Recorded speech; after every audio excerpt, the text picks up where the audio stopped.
How's it going, guys? Today I am bringing you a movie review courtesy of my car. I'm going to do it while I'm driving. Don't worry, I'm not being distracted. I'm going to keep my eyes on the road most of the time. Overall, I thought it was alright, and I'm just going to go through all the things that I basically did not like about it, because there are a good amount. So pretty much the first thing that I didn't like is the comedy. Basically, I just feel that Superman is supposed to be a very dark and serious type of hero. It's it's not Marvel.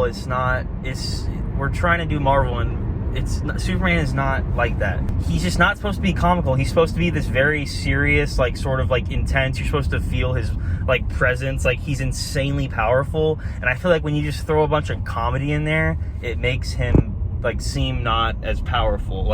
I just felt like throughout the movie he was way too lighthearted during a lot of the scenes, and didn't really grasp the severity of some of the stuff that was happening, and he just seemed really immature sometimes, and it just, I don't know, it didn't feel quite right for the hero of Superman. I feel like a lot of the times in the movie, there'll be comedy, and they'll make a joke out of a touching scene, when they're in the apartment and there's a big monster and they're fighting behind it. It's we don't need that. Can we just focus on the emotional scene of him finding out his parents actually wanted him to do, this thing, take over Earth and stuff. Why do we need this distraction in the background? It just totally takes away from the scene. Superman's supposed to be this dark and gritty.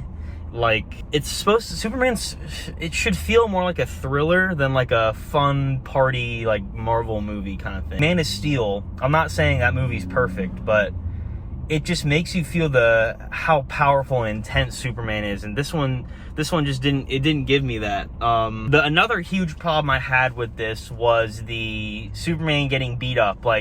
Throughout the movie, he just gets insanely beat up. You could be oh, well, his opponents he was fighting were really hard or whatever. It's no, that doesn't mean that he has to get super beat up, and you shouldn't write the movie like that.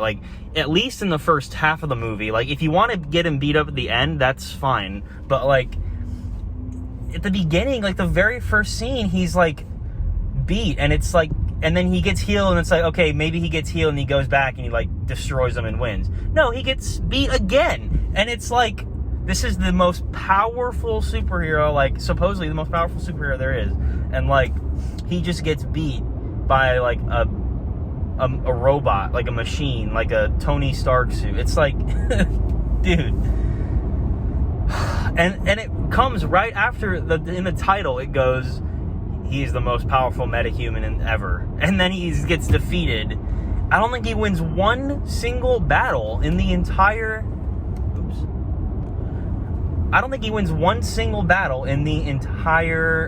first half of the movie. I won't even lie. And even if he sort of wins the battle, it's with a ton of help. It's never him. When he's fighting that huge monster, he's throwing super hard punches at it that should be sending it into space. Or he could just lift that thing up and throw it into space. But they're not doing anything. And I'm he's not even doing well against this. I don't know. It just didn't show off his powers super well. And I'm looking at my buddy, and I'm bro, it's been 45 minutes and this dude doesn't want to fight yet. It just kind of sucked, and he just seemed overall weaker. Overall, he just seemed very weaker than usual. And that's just not how Superman is supposed to be. The next issue I had were some of the costumes. First off, Green Lantern.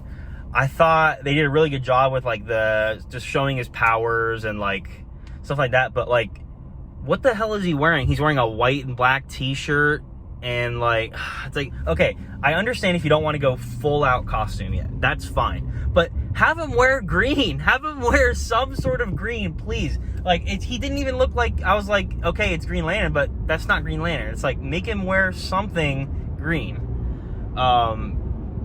And then for the other costume thing was Lex Luthor. Where the hell is he in his mech? He needs to be in his mech suit at some point in the movie. They didn't do that in Dark Knight, or not Dark Knight. They didn't do it in Batman v Superman. And I'm literally Lex Luthor belongs in a mech. If you don't want to go all out with it again, fine. But at some point in the movie, he needs to be wearing that, because that's his character. And like, I don't know, he needs to be like full suited at some point in the movie. Another issue I had was some of the logic in the movie is a bit not good. So what I mean by that is, if you take the robots in the Fortress of Solitude, literally some of the first things they say are, you know, we're robots, we don't have feelings, like, don't thank us because we can't appreciate it, stuff like that. So it's like, okay, I get what they're saying. They're saying, like, you know, they're robots, they don't have feelings. Then the next thing the robot says is like, Superman says thank you to it. The next thing robot says, oh my gosh, he thanked me. So do they have feelings or not? Because you just expressed, like, happiness that Superman, like, acknowledged you or said thank you to you. So it's like, what is it? And then it's like, no, you definitely have feelings if you're saying that. So I was just a little confused on the writing part of, it's like, okay, if you want to go in the route of, okay, this robots don't have feelings, fine, but why is the next line the robot being happy? Like, you shouldn't make it like that. It just didn't make a lot of sense to me there. Another kind of like I don't know if you call this logic, but just like plot hole in a way, like just a dumb writing thing, is like, Lex Luthor the entire movie talks about how he hates Superman and he wants Superman dead and everything. And it's like, okay, he has the chance to kill Superman like a bunch of times, but he just keeps him alive. Like, he had him locked up in the glass cube, and he was like, you'd be dead already, but like the minister wants to like ask you some questions. It's like, no, he would have fucking killed him. So don't set it up to where Lex Luthor can just easily kill him. It's like, okay, he really wanted to kill him, but why wouldn't he just kill him there? Like, it was just kind of dumb. It's like, I get it's a movie, okay, and I get it's a Superman. They're not going to kill Superman off. I understand that, but don't write it to where he could have easily killed him, you know? Like, just write it to where he didn't have the chance to kill him, you know? Because, like, in real life, if Lex Luthor was wanting to kill Superman, he would have just killed him in the fucking cube, you know? Which kind of leads me into, like, Lex should have been smarter. Like, he was very smart throughout the movie, right? Very smart. But he left Superman alone in a cell with a guy that can basically create any compound in the universe, like any compound possible with elements.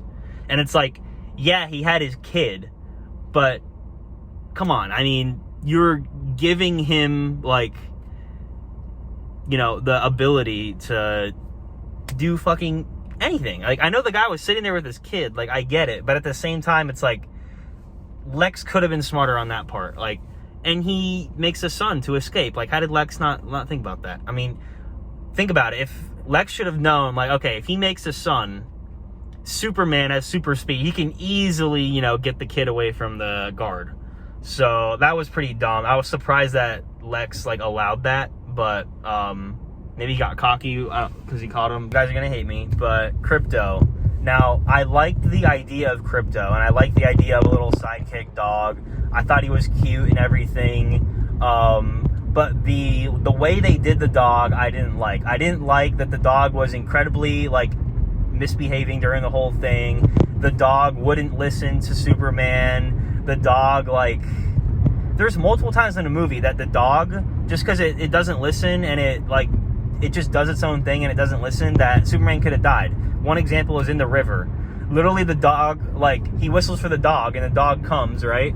And then he needs help, like, escaping a black hole in the river. And guess what? The dog just, like, says... The dog just looks at him and it's like, what are you doing? It should have been and, like, don't get me wrong, you can still have the dog play and, like, chew up the little probes and everything, but, like, have the dog obey the Superman. I know it's not Superman's dog, it's Supergirl's dog, but have the dog obey him at least. Like, dog comes, pulls him out of the black hole. Like, why does it have to be? It's annoying. Like, it's just the dog's just. I know it's a dog, but it should have been more written like underdog in a way. Like, the dog should have been way smarter. The dog should have been way smarter. Yeah, and it's also just a fucking danger to everybody around it because of how reckless it is. That's my main thing. Is like, they bring the dog to the parents' house, and I'm genuinely fearing for, like, if this dog goes crazy and wants to play with one of the parents, it could literally kill the parent. And I'm like, this just doesn't feel like, I feel uncomfortable with the dog near like normal humans, because the dog could be like, oh, I'm playing with you, because it doesn't know, and kill the human. And at one point in the movie, they even say, I don't want the dog to like kill the cows, which is not as big a deal, but still, the dog shouldn't be anywhere near, like, if it's not well trained, shouldn't be anywhere near like mortals. But you can still have like funny like pet scenes and stuff, but it's just like, why did they made the dog like way too reckless, I feel like. Those are all the main points, but I did want to say, I don't know if anyone noticed, I'm pretty sure it was her.